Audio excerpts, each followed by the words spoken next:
झांसी की police line parade ground में प्रभारी मंत्री बेबी रानी मौर्य ने सलामी ली। इसके साथ ही उत्कृष्ट कार्य करने वाले पुलिस अधिकारियों को सम्मानित किया गया। इस दौरान पुलिस की अलग अलग टोलियों ने अपनी क्षमता का प्रदर्शन किया। डीआईजी कलानिधि नैथानी और वरिष्ठ पुलिस अधीक्षक राजेश एस की देखरेख में परेड संपन्न हुई। कार्यक्रम का संचालन डॉक्टर नीति शास्त्री ने किया। आप भी देखिए कार्यक्रम के कुछ अंश।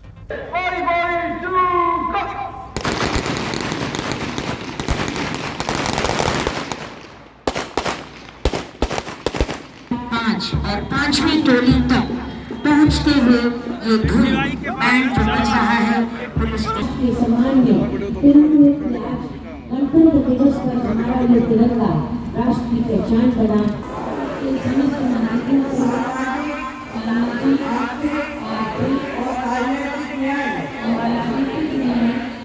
देखिए, हम आज 75वां गणतंत्र दिवस मना रहे हैं। आज़ाद हुए हमें 75 साल हो गए और खुशी की बात कि भगवान राम का मंदिर भी बन गया।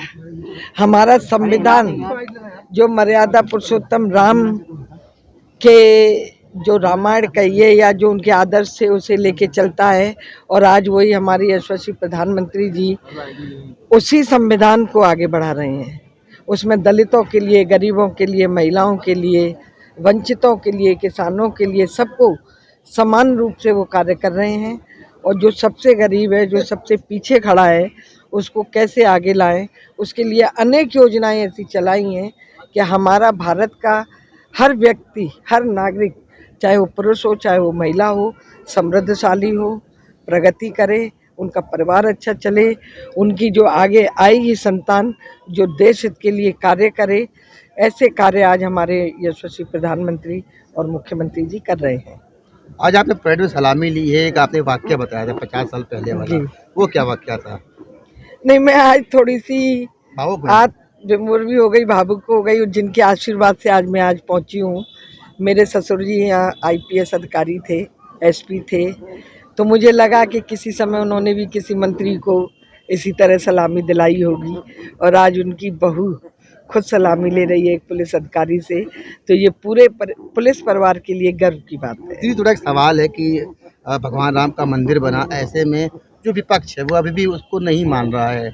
क्या उनकी मंशा पे आपको क्या लगता है, उनकी मंशा किस? देखिए, उनके नहीं मानने से भगवान राम, ऐसा तो नहीं है कि उन्हें नहीं मानेंगे। पूरी दुनिया जिन्हें पूजती है, पूरी दुनिया जहाँ भी हमारे भारत के लोग रहते हैं मानती है। अमेरिका में मेरी बेटी है, वो भी कह रही थी मम्मी आज सारे मंदिर सजे हुए हैं यहाँ। तो उनके नहीं मानने से भगवान राम का अस्तित्व तो नहीं खत्म हो रहा।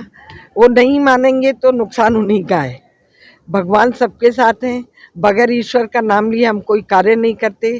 कोई जो भी अच्छे काम होते हैं, चाहे घर में पूजा हो, चाहे घर में शादी ब्याह हो, चाहे कुछ और ऐसा नवाचार का कार्य हो, वो भगवान को ही पूज के हम करते हैं। तो ईश्वर तो है और उन्हें मानना चाहिए, मैं तो यही कहूँगी। दीदी, उस सोच को आप क्या कहेंगी कि वो कहते हैं कि भैया वो भाजपा के ही राम है, हमारे राम नहीं है, ये सोच है विपक्ष की?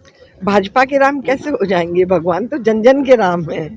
वो तो शबरी के भी राम थे, वो तो केवट के भी राम थे, वो तो अपनी जो जनता थी अयोध्या की उनके भी राम थे, अपने पिता के भी राम थे, अपनी पत्नी के भी राम थे, वो तो सबके राम। खड़गे जी ने बोला है कल जी कि जो है ये मोदी की गारंटी क्या होता है, गारंटी करते रहते हैं मोदी जी।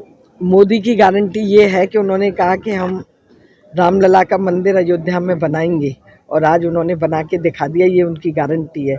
वो गरीबों के लिए जो जनहित के कार्य कर रहे हैं, उन्हें आर्थिक रूप से मजबूत कर रहे हैं और एकदम ईमानदारी से सबके लिए कार्य कर रहे हैं। नौकरी देने का काम हो, आज बिना मोदी की गारंटी से लोन मिल रहा है बैंकों से, जिससे हमारे युवा साथी खड़े हों, अपने कारोबार करें, यही मोदी की गारंटी है। धारा 370 हटा दी, ये मोदी जी की गारंटी है।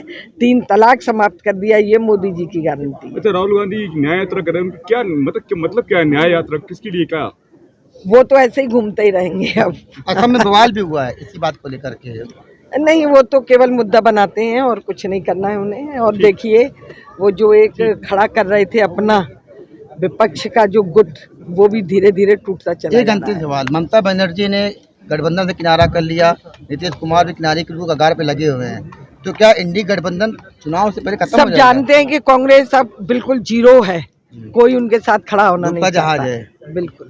Thank you so much. Jhansi से रवि परिहार की रिपोर्ट।